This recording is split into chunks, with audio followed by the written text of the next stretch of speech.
It was a quiet Tuesday night in late November, one of those days where the cold felt heavier after sunset.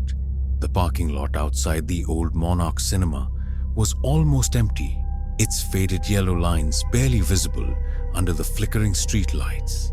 Inside, the place had that familiar smell: stale popcorn, old carpet, and cleaning solution. The kind of place that hadn't changed since the early 2000s. Most of the screens were dark by 9 p.m., except for screen 3, where a classic horror film marathon was dragging a handful of die-hard fans past midnight. Claire had been working at the Monarch for 3 years. She was 22, taking a gap year that had slowly stretched into something permanent. The theater felt safe, predictable. It paid just enough for rent and food, and she liked the quiet, especially on slow nights. Her job mostly involved cleaning theaters, restocking candy, and making sure the few customers that still came in didn't sneak in outside snacks. Her co-worker that night was Mason, older, maybe mid-30s, with a dry sense of humor and a habit of talking to himself under his breath. He'd worked the projection booth for years, and while he mostly kept to himself, he had a weird charm. He could be a little intense at times, especially when talking about film, not just the stories, but the reels, the machines, the way light hit the screen. Claire used to think it was kind of cool, his passion, his knowledge. But lately, there had been something different about him. The way he watched her when she didn't know, the way he stood a little too close in the break room, how he always seemed to know where she was in the building, even when she hadn't told him. She hadn't said anything to management. What would she even say?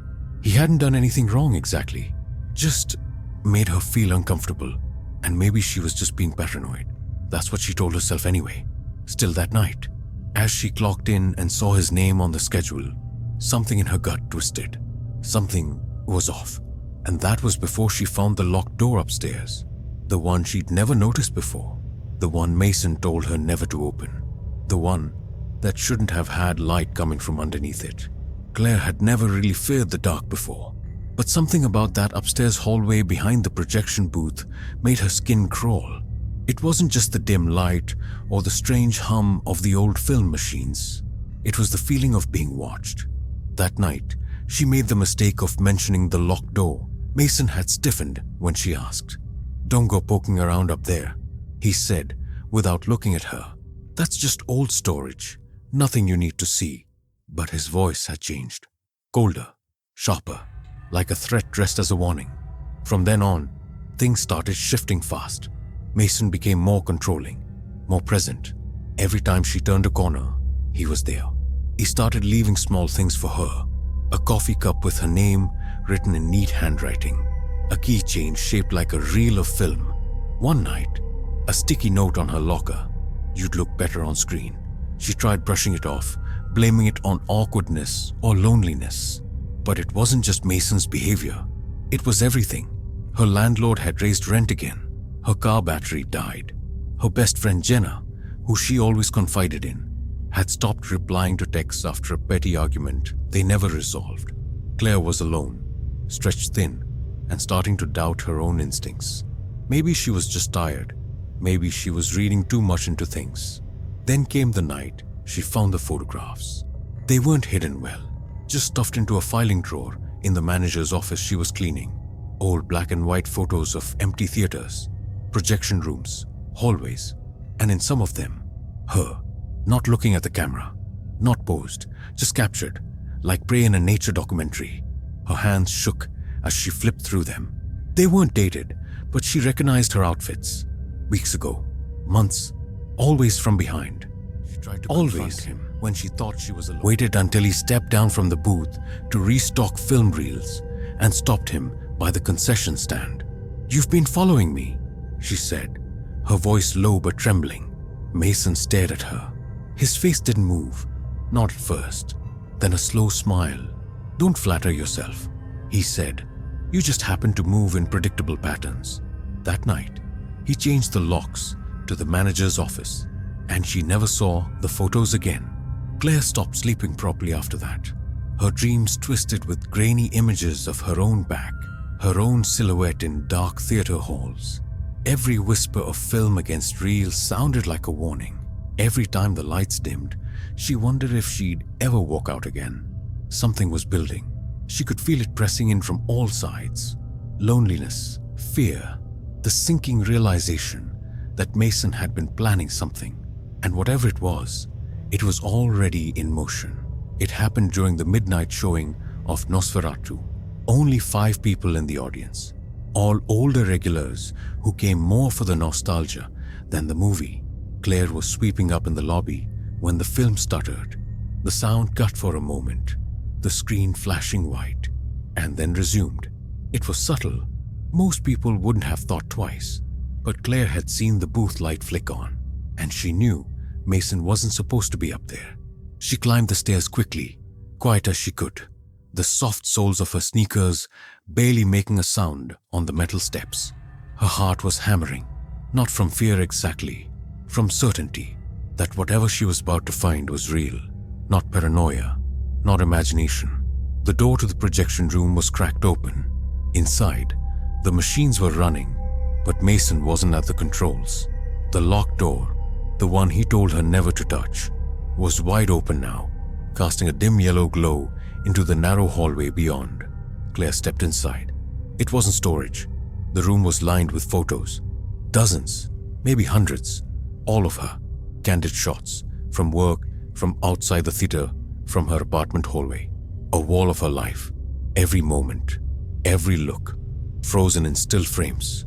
In the middle of the room stood an old theater chair, bolted into the floor, facing a screen made of dirty canvas. A film was already running. Shaky handheld footage of Claire walking into work 2 weeks ago, taken from a distance. She turned, and there was Mason, standing behind her, eyes wide, sweat beading on his forehead. "I made something for you," he whispered. "A story, just for us." Claire didn't scream. She couldn't. Her throat locked up, her brain spinning. She ran, slammed into the wall, scrambled down the stairs, almost fell. Behind her, she heard him coming. She burst into the theater lobby and hit the alarm. The sound ripped through the building like fire.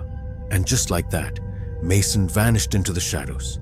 When the police arrived, he was gone. No trace. No fingerprints. The room upstairs was empty.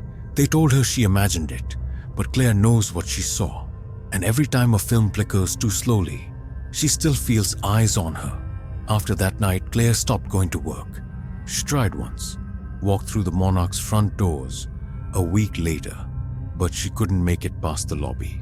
The second she smelled the popcorn and heard the faint hum of the projectors upstairs, her chest tightened like a fist had wrapped around her lungs.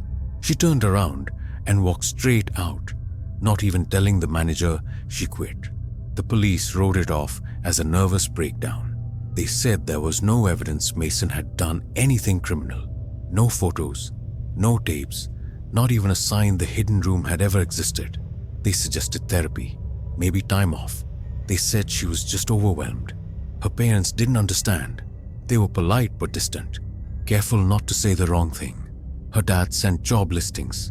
Her mom asked if she was still seeing things. Jenna eventually reached out, apologizing for the silence. But even with her, Claire couldn't talk about it. Not really. How do you explain that someone built a shrine to you and then erased every trace of it? Online, people speculated. A few locals remembered Mason. Quiet guy, always kept to himself. One person claimed he once caught Mason filming them in the parking lot. Another said Mason used to develop film at home, had darkroom chemicals delivered to the theater. But it all faded. By New Year's, the Monarch had replaced the locks, painted the projection room, and hired new staff. Mason was just another ghost in a building full of them. And Claire? She moved back in with her parents, got a part-time job at a bookstore, never watched movies anymore. Couldn't. But every now and then, she'd catch herself staring at the screen on a customer's phone or a TV in a store window and swear, for just a second, she saw herself walking by. Claire changed in ways that no one could quite see from the outside. She laughed less, stopped talking about the future, and rarely let people stand behind her. But the most painful shift was internal, the erosion of something she hadn't even known she relied on, her trust in her own instincts. What haunted her wasn't just Mason's obsession, it was how easily he'd hidden it, how everyone had liked him, how she had liked him at first. That realization that darkness can wear a friendly face reshaped the way she looked at the world, not just with fear, but with caution, with doubt. No arrest was ever made.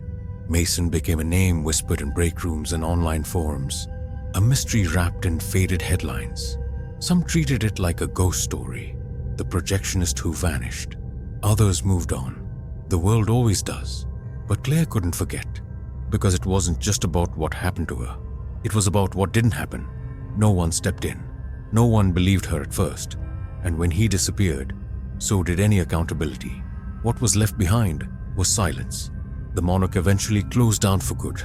The official reason was financial strain, but Claire suspected people just didn't want to sit in those red seats anymore, knowing what might have been filmed above them.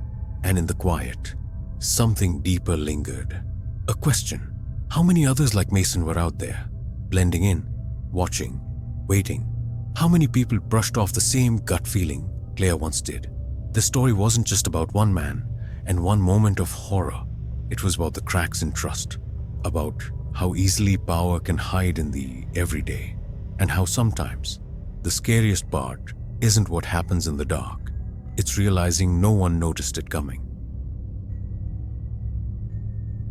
The Regal Vista multiplex sat near the edge of town, next to a forgotten strip mall where most of the lights had gone out years ago. It used to be packed every weekend. First dates, midnight premieres, parents dragging restless kids to cartoons. But now only a few screens stayed active. The others stayed dark, unused and cold, like sealed-off memories the building didn't want to face again. Lena worked there part-time while finishing her final semester at the community college. She was 20, sharp, observant, a little quiet, and tired in a way that made her seem older. She didn't care much about movies, but she liked the routine, cleaning theaters, selling popcorn, shutting off the lights at closing.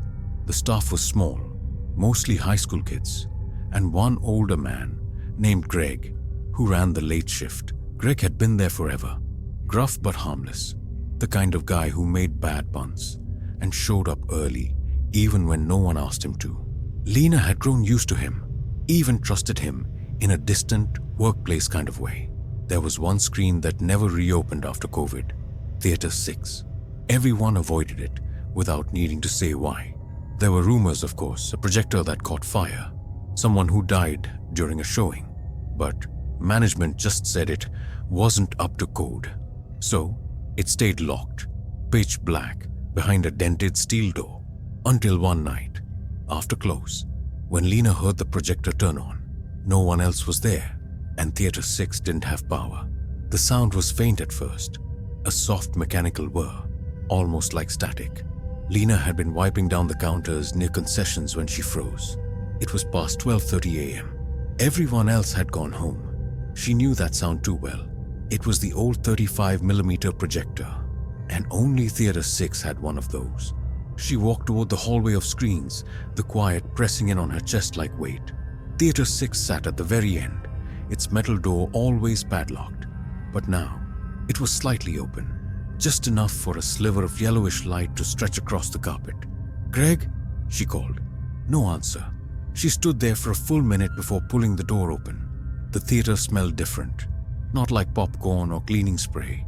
It was musty, like rotted velvet. The seats were dusty, untouched, but the projector was running, casting shaky, flickering images onto the screen. At first, she thought it was some old horror film. The picture was grainy and black and white, like it had been shot with a handheld camera. But then she realized something was off. It wasn't a movie. It was footage, real footage, of the Regal Vista. The camera moved through the lobby, up and down aisles, into the break room. It was eerily quiet until the angle changed, and there was Lena, sitting alone during her lunch break 2 nights ago. Not acting, just existing. She stared at the screen, frozen. Her phone buzzed in her back pocket. Unknown number. You're always here late. Do you even go home? She dropped it. Panic spread like ice in her veins. The next few days were a blur. She tried telling her manager. He brushed it off as a prank, said Theatre 6 had no working equipment. When she showed him the footage, it was gone, replaced by static. The room was locked again by morning. Greg started acting strange, asking her weird questions, standing a little too close. He once said, quietly, "You really shouldn't be here so late." People start watching. She began feeling it, the presence, like someone else was there with her every time she turned a corner. Every time she passed Theatre 6, she heard breathing behind the door. Then one night, her own voice came from behind the locked door, whispering things she had never said out loud. It was a Thursday night, quiet, dead slow. Lena was the last to leave again, finishing up the nightly sweep. She had decided she wouldn't walk past Theatre 6 anymore, had started taking the long way around just to avoid that hallway altogether. But tonight, the shortcut was faster. She was exhausted, so she passed it and saw the door was open again. No light, no projector sound, just wide open, waiting.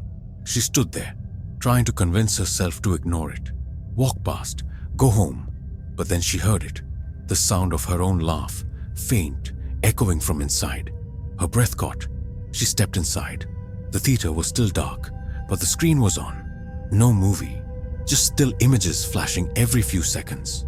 Photos, hundreds of them, every one of her, sleeping in her car, buying groceries, changing in the employee locker room. Some of them from angles that made no sense, from inside her apartment. She backed up toward the exit, but Greg was already there, standing at the base of the stairs between the seats.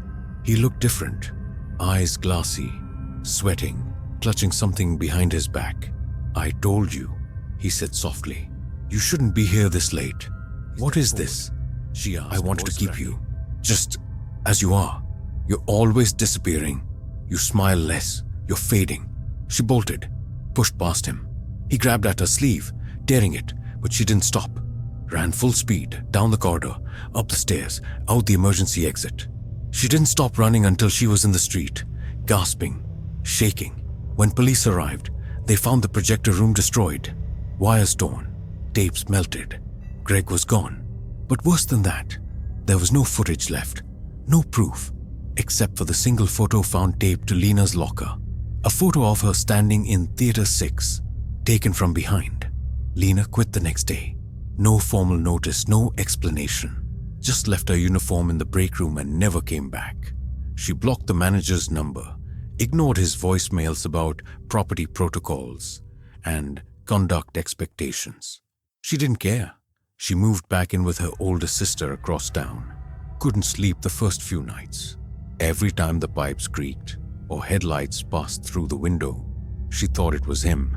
She triple-checked the doors, taped over the laptop webcam, left her phone powered off in a drawer. When she finally told her sister what happened, it came out jumbled, part nightmare, part fact. But her sister believed her, or at least believed that something horrible had happened. That was enough. Police followed up once, briefly, said they couldn't find Greg in any system. No tax records, no prior employment, just the name Gregory Hill on her old staff roster, handwritten and undated. No ID, no address, as if he had never officially existed. The Regal Vista stayed open for another month, then it closed for renovations. Locals whispered it would never reopen. Online, a few horror forums picked up her story. Most people dismissed it, called it arg bait, an urban legend. But a few commenters believed it too easily. They said they'd had similar jobs, similar shifts, similar watchers. One user posted an image, a grainy photo of Theatre 6's screen, taken years earlier. On it was the same frozen shot of Lena, sitting in the break room, unaware she was being filmed. Except the image was dated 3 months before she was ever hired. That's when she stopped reading.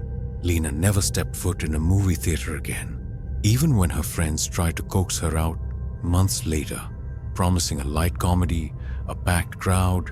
nothing scary. She'd freeze at the idea of sitting in a dark room, facing a screen she couldn't control. She'd smile and say she was tired, but really, she just couldn't do it.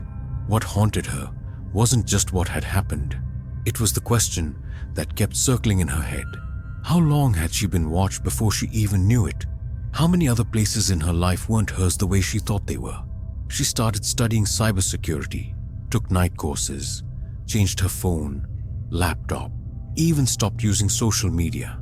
She wasn't trying to hide. She was trying to reclaim herself, to make sure she was never turned into someone's secret movie again. And yet part of her knew the damage was already done. The world moved on quickly. Regal Vista was torn down and replaced with a storage facility. No mention of Theatre 6 in the news. No photos, no stories. The story never ended. Because it wasn't just about one man. It was about how fragile your sense of safety is. How easily someone can step behind the curtain of your life and start directing it. Trust, privacy, control. These things feel solid until the second they're not. And when they're gone, they don't make a sound. They flicker, like film burning in an empty theater, like your life quietly playing on a screen you never knew existed. In a small mountain town that barely showed up on GPS, there was a single-screen theater called The Crown.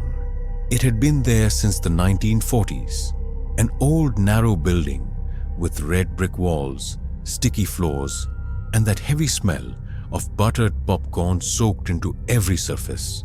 It was the kind of place people only remembered when the weather was too bad for hiking or the cable went out. Dylan had just moved there to live with his uncle after his mom passed. He was 17, tall, quiet, and carried himself like he was used to not being noticed. His uncle got him the job at the Crown, running tickets and restocking candy. But Dylan quickly started helping with projection too. There was no digital system. Everything was done manually, reels and all. It felt like stepping back in time. The owner, Mr. Howard, was in his 70s and barely spoke. He had worked there since he was a teenager and never left town. Locals said he slept upstairs in the theater sometimes. No one ever saw where he lived or where he went. Dylan didn't mind the quiet, didn't mind the weirdness, until the night he found the ladder. It was hidden behind the projection booth wall, an old wooden ladder that led to a crawl space no one had mentioned. No signs, no warnings, just a dark, musty hole in the ceiling. He should have left it alone, but something was up there. He could hear it. The first night Dylan found the ladder, he thought it was just part of the old theater's forgotten structure, maybe an attic or crawl space. But when he climbed halfway up just to peek inside, something didn't feel right. The air was thick, warmer, like someone had been up there breathing for hours. He called out. No answer, just a low creaking sound from above, like someone shifting their weight on an old wooden floor. He never told Mr. Howard about it. Something about the man made him uncomfortable, like Howard already knew too much. Dylan asked one of the other employees, Mia, if she knew about it. She looked confused, then serious. There's no attic, she said. Above the booth is just sealed beams and air ducts. But Dylan couldn't stop thinking about it. A few nights later, after closing, he climbed all the way up. Inside was a narrow, dust-covered space, barely tall enough to crouch. Old film reels were stacked against the walls, and dozens of vintage movie posters hung like wallpaper. But that wasn't the strange part. The strange part was the chair, an old theater seat, the kind from the 1940s, bolted to the wooden floor, and in front of it, a screen, not a real one, but a square cutout of drywall, like a handmade viewing window. Behind it, a tiny projector facing toward the main screen down below. You could see through it, into the actual theater. Someone had created a hidden room to watch people, alone, in secret. Over the next week, Dylan started noticing strange things. Reels going missing, lights flickering during certain films, a faint clicking noise behind the walls, even when the projector was off. Then he found a reel on his desk labeled only with his name. Curious and stupidly brave, he played it. It was footage of him, sitting at the front counter, eating lunch in the break room, laughing at something Mia said, all filmed from that hole in the ceiling. He turned to find Mr. Howard standing in the doorway. "You shouldn't have gone up there," he said calmly. His eyes didn't blink. They don't like being watched back. Dylan's body locked up, not from fear, but from confusion so sharp, it felt like it split him in half. Mr. Howard didn't yell, didn't rush.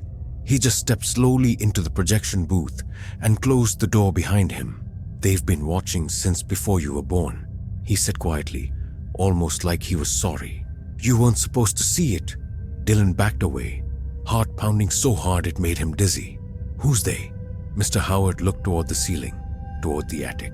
"They choose someone every few decades. Someone quiet, someone who fades into the background, just like I did." Dylan felt his hand brushing against the film splicer. He grabbed it, holding it like a blade, even though he had no idea how to use it as a weapon.